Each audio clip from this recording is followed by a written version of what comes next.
Okay.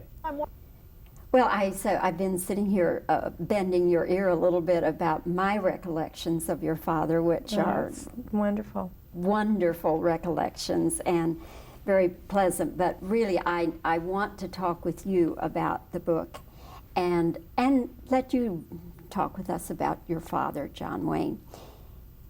I think that perhaps the one thing that people will get from reading this book that may surprise them, it didn't surprise me, but in a way it did, and that is that you say time and again that your father did have a lot of insecurities.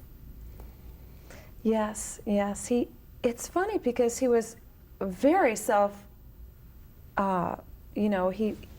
he didn't have insecurities in every facet, but in a few things he did. He really needed to be reassured about his love from his family. He needed to be reassured that his fans loved him. His fans were very important to him. So there were certain parts of his personality that really, there was a little vulnerability there. I think that any actor, no matter how big, I think any actor has insecurities. They all think they're never going to work again.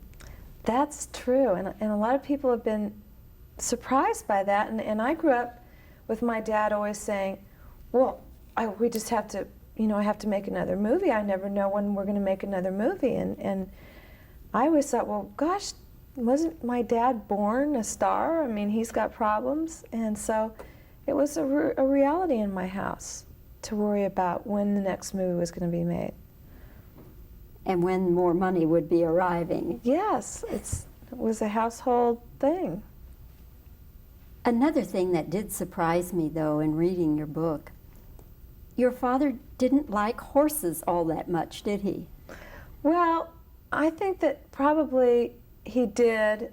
It was part of his job, and when he went home, he didn't really want to have any recreational part of horseback riding whatsoever. But on the movie sets, they were great, but aside from that, no, not too much horseback riding. He also didn't like flashy women or women who made too much let me rephrase that. He did not like flashy women or women who wore too much makeup. That's right. He always said, when I was in high school, the big thing was to wear all this white on your eyes, and he'd say, take that junk off your face. The best way a woman looks is in a pair of jeans and a shirt and a scarf. And he would always tell my mom, don't put makeup on. I like the way you look first thing in the morning, And so he was very unflashy and very down-to-earth type person. One of the things that you bring up in the book several times is that your father would say to you, don't voice your opinion too much, don't talk too much, and then you won't sound like a fool. Right. Obviously, that stayed with you, didn't it? Well, it didn't really prepare me for adulthood, I'll say that. I think what my father was trying to say, and I might have misunderstood it, was that if you don't really know what you're talking about and you don't have anything to say, don't say it.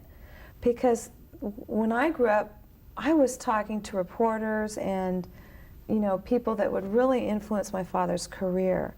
And so I think that he was trying to tell me not to say something unless you know about it. But as a child being told that all the time, you learn not to express yourself.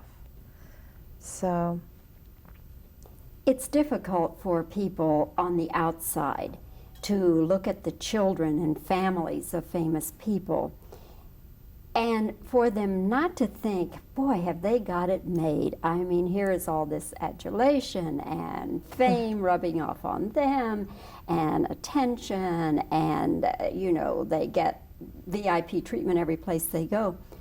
Yet when you're that child or that family member, that is like an albatross around your neck, isn't it? It really is, because after a while you start wondering, well, who are my real friends and why are they doing this to me and why am I being treated like this? Not that that I'm being treated wrongly, it's am I being dealt with honestly by other people? And so when my dad passed away, you know, I was treated very different. All of a sudden there wasn't the John Wayne there, and so even though it looks like a fairy tale type thing, it just doesn't prepare you for reality. And you often wonder, is this real or not real? Growing up, it was difficult when you were aware that people were saying, oh, John Wayne's daughter. Now in adulthood, Aissa, how do you cope with being, you're still John Wayne's daughter? Well, I think that I've reached a certain maturity where I have enough of my own self that I don't have to depend on being John Wayne's daughter to get attention or, you know, somebody to like you or whatever. But I think there was a point where in my life being John Wayne's daughter was all that I was, you know. So I'm very proud that I was given a father that was that good of a man, first of all. That's one of the reasons I wrote my book, is because he was such a wonderful man.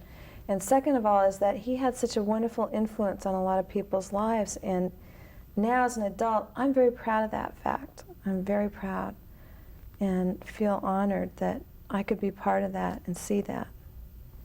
If your father were alive today, and given the kinds of movies that are so popular now with great violence and the language and the explicit sex and so forth, do you think your father would be making movies very much if he were alive today? Well, I think that he would be still making the kind of movies that he wanted to make. And he loved the movie business, but I also know that he couldn't stand the movies with a lot of violence and a lot of sex, and he just thought it was really trash, and that films were to be entertainment. You know, we have a few every year that really are entertainment, and I don't think that he would change his ways any at all. I remember in interviewing him more than once, your father would say, in reference to explicit sex, he would say, leave something to the imagination. Yeah, that's exactly what he would say. That's right. Yes, and I agree with him. Right. I think that what you leave to the imagination sometimes can be even more erotic than explicit sex. Right. Yeah. You had a very isolated childhood, especially your young childhood, and you write about that in your book. And here again, it's something that I think doesn't enter the minds of people on the outside looking in, and that is your parents had a real fear of you children being kidnapped. Yes. I was not ever allowed to go down the street and play on the block, Foursquare, or, you know, I never went to a slumber party. So there was always this terrible fear of me being kidnapped, and I lived very isolated my first 10 years of my life. My friends could come over to my house, but their parents had to be checked out, everything had to be checked out. And so it was, until my little baby brother came along, I was really all alone for the first 6 years. And I know that a lot of other celebrity children had that same experience, that they were very monitored. So it makes you have to develop your social skills later on. Did you understand why you couldn't go down the street? Yes, I was always told, no, you know, you could get kidnapped, you could get kidnapped. And then I would have these fears, well, what if I got kidnapped and my father couldn't afford it, because he was always complaining about money in the next movie, and oh my gosh, you know, and so then I went along with it. I was scared myself. And how did that manifest itself in your personality, especially in your teens? Well, once I got into high school age, I was very, very shy, and people misunderstood that for snobbishness.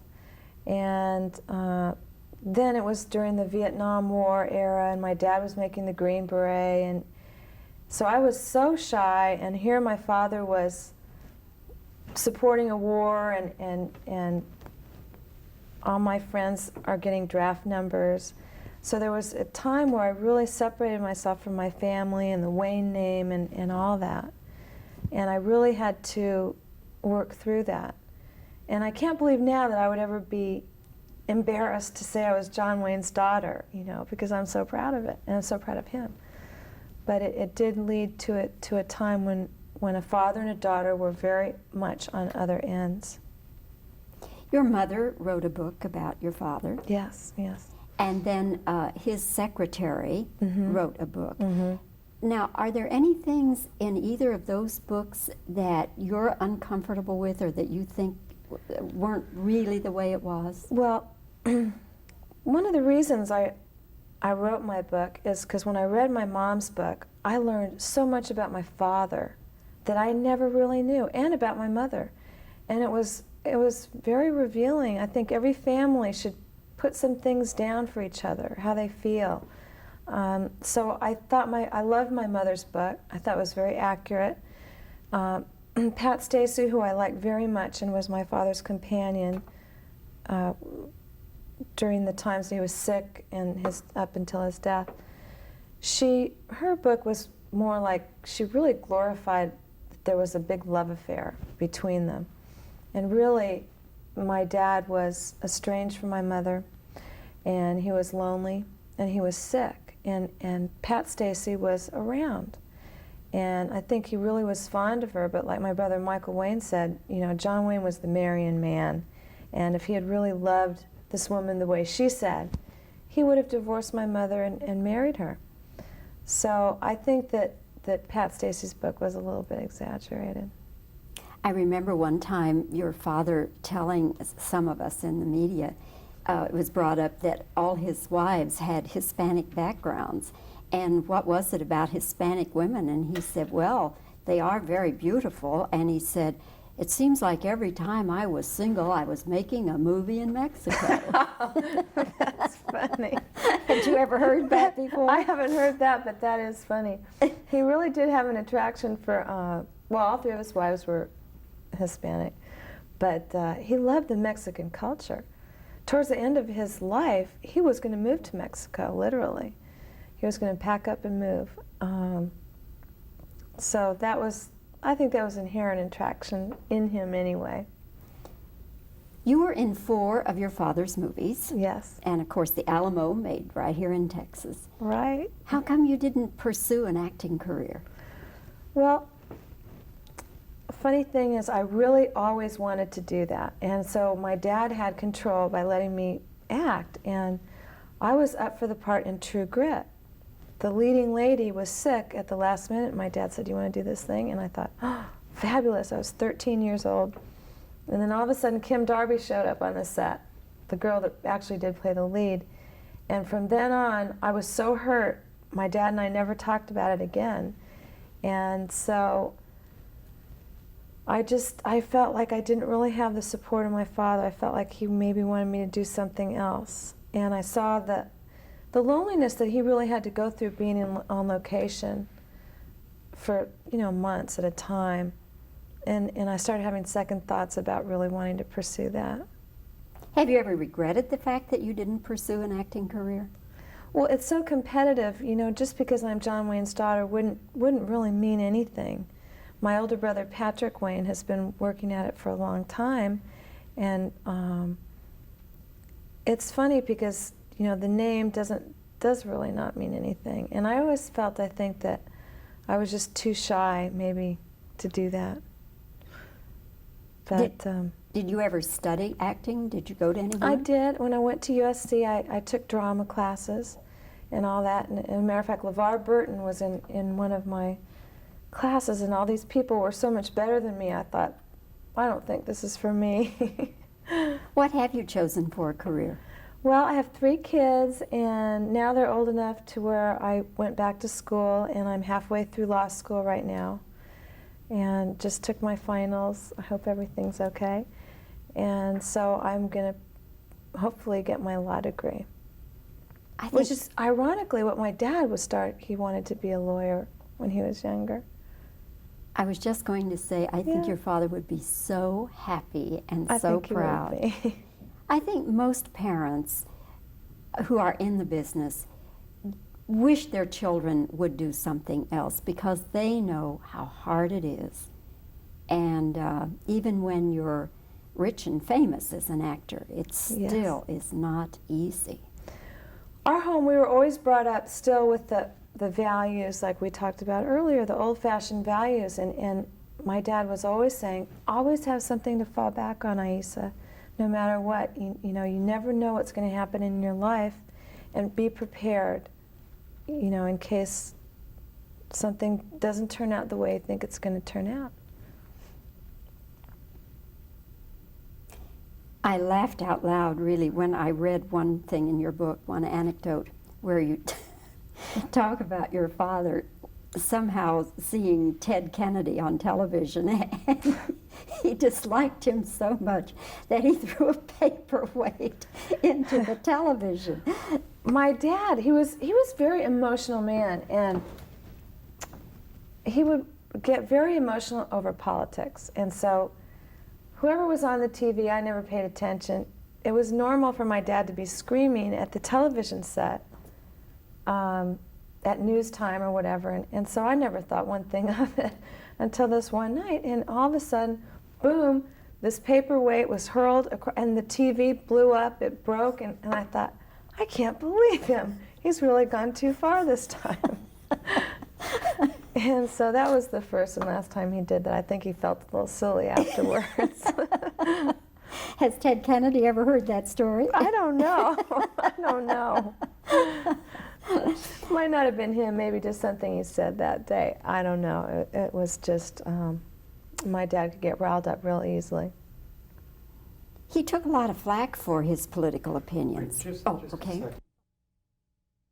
Is it now? It's 5 minutes after 5. Oh, okay. All right. We'll be winding this up very shortly. Okay, I'm rolling. Go ahead. Okay.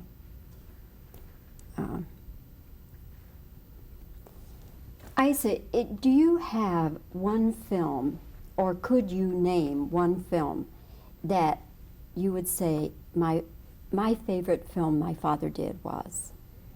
Without a doubt, I could say it was The Quiet Man, because that showed my father in his all around. He was a strong man in that movie. He was a romantic man, a man with high ideals, and it really showed my dad.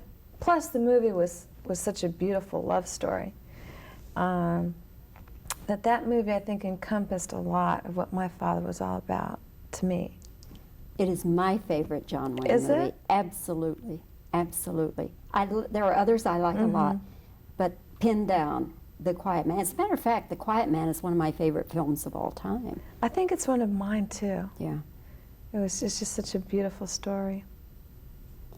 If your father were alive, would you have written this book during his lifetime?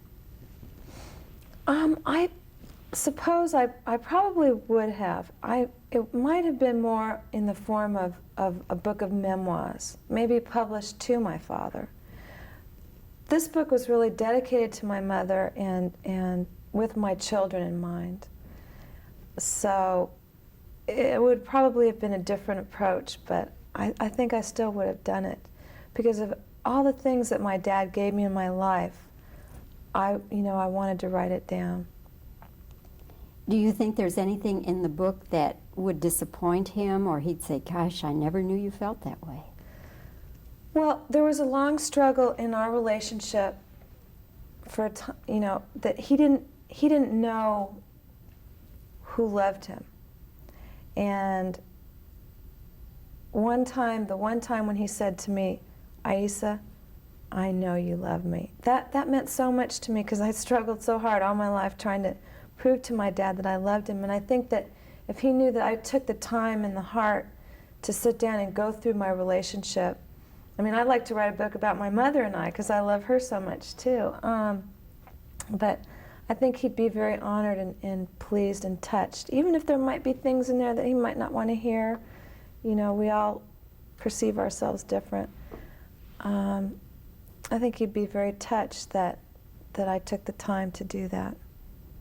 Aissa, I'm very happy to have had this time to visit with you. I've really enjoyed it. Oh, I've enjoyed And it. I enjoyed the book. And Thank you. I hope that our paths will cross again. Maybe when you do write another book, who knows? Okay. Thank Thanks. you for having me. Well, I've been doing this a long time, over 25 years. And so people, Yeah. you know, I've tested my theory and I know I'm right. Mm-hmm. I can tell.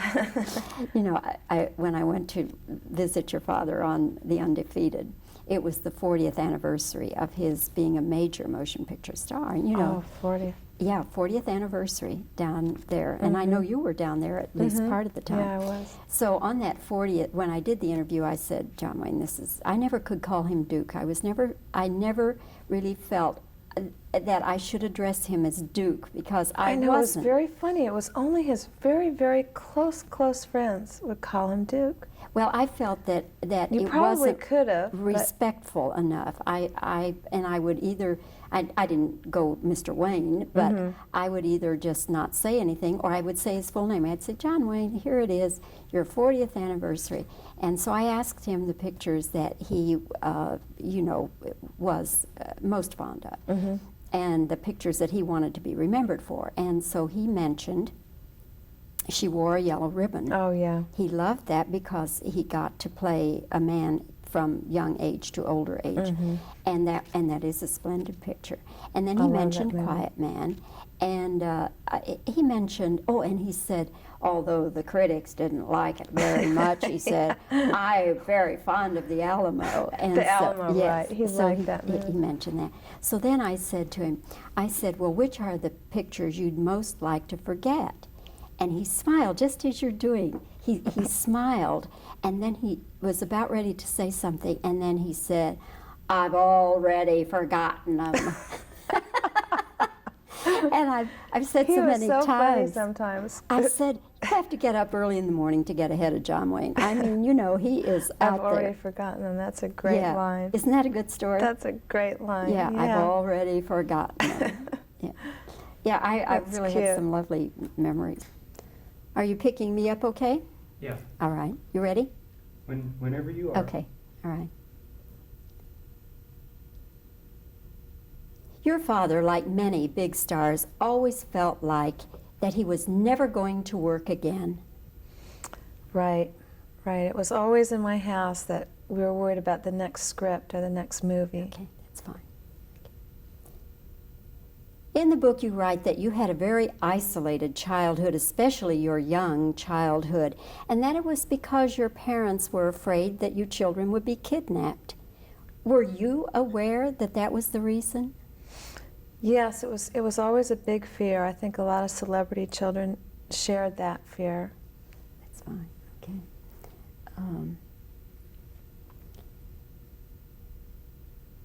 At a time in your At certain points in your life, you found it very difficult being John Wayne's daughter. Now as an adult, how do you feel about being John Wayne's daughter? You're still his daughter. Right. I'm so very proud of it now, that he was such a great man and father. Okay, that's fine. Do you regret that you didn't pursue an acting career? Well, I saw both sides of the story and da-da-da-da. Okay, all right. One of the anecdotes in the book tells about the time that your father threw a paperweight at the television set. What was that all about again? Well, it was a regular thing for him to be yelling at the TV set, and That's fine. Okay. I think many people will be surprised reading in this book that your father didn't like spending a lot of time with horses, certainly away from the set. yeah, that's very true. That's very true. It was only really working. Am I doing okay? Okay, that's fine. I'm just supposed to be. Yeah. Another thing your father did not like, flashy women with a lot of makeup. That's right. That's right. He couldn't stand all the makeup stuff. All right, I think that's good. Harry, now if you'll just get some two-shot reactions. Okay. And you can talk about anything. Okay. You've done a lot of TV shows, haven't you, on this for this tour? I've done a lot. This is my third week, my third or fourth week, I guess. And I did the Today Show, Kathy and Regis, Geraldo. How was that? That was my first show, and I was so nervous. I didn't know what he was going to ask me. And but that actually turned out to be a really nice show. He was very much of a gentleman. He cut things off when it started getting out of hand, like the audience would ask questions. And so I really had a lot more respect for him than I did before I went on the show. I just didn't know what to expect from him, and he always rubbed me the wrong way, you know, until I met him in person. He was very, very professional and very much a gentleman. So, What are the ages of your children? They're 4, 8, and 9. Oh, goodness. Yeah. You got your hands full. They're little. Well, they're growing up pretty fast, though. 4, 8, and 9. Yes, and you're single? You're a single parent? Yeah. Does your husband help at all? A Your former lot, husband? a lot. Good. Yeah. Things